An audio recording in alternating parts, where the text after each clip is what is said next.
Good afternoon, Assalamu alaikum, and welcome everybody. Thank you for coming out today to this rally organized by the Justice for Soli movement in conjunction with abolitionist activists and organizations of Kingston.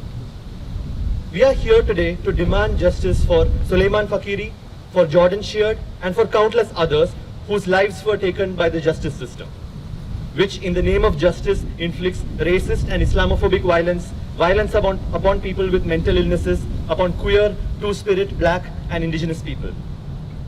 We will hear today from speakers, including from Soli's family, from Jordan's family, and from various abolitionist and allied organizations here. First, I would like to read out an opening statement from the Justice for Soli movement that I am grateful to be presenting on behalf of the organization. The Justice for Soli movement has organized a rally today for families whose loved ones have died or been killed in Ontario jails.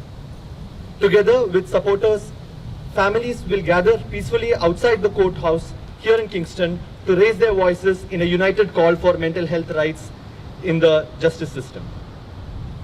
The Justice for Soli movement was founded after the tragic death of Suleiman Fakiri, a 30-year-old Canadian man who was killed by guards on December 15, 2016, while temporarily in custody at a provincial correctional facility in Lindsay, Ontario.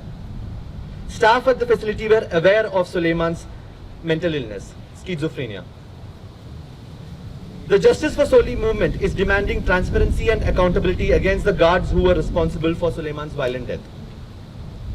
The rally at the Courthouse Park today is the third stop as a part of the Justice for Soli Ontario prison tour, calling for mental health rights within the Ontario justice system and demanding accountability for Suleiman Fakiri's killing by correctional guards at the Central East Detention Center in Lindsay.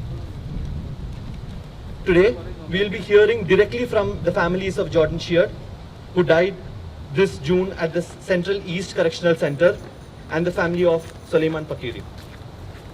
Both young men were suffering from mental illness and lost their lives at the hands of the justice system. Today, we will also be hearing from activists and experts in the field, like Dr. Lisa Gunther, and representatives from Kingston Social Justice and Solidarity Groups. Salex from End the Prison Industrial Complex, Janan Shahin from PSAC 901 Social Justice Committee, and Fran Shearson from Prison for Women Memorial Collective. The Justice for Soli movement will not stop their fight until it achieves justice for Soli and justice for Jordan. I would like you to maybe slogan and repeat after me. Justice for Soli. Justice for Soli. Justice for Jordan. Justice for Jordan. Justice for Soli. Justice for Soli. Justice for Jordan. Justice for Jordan.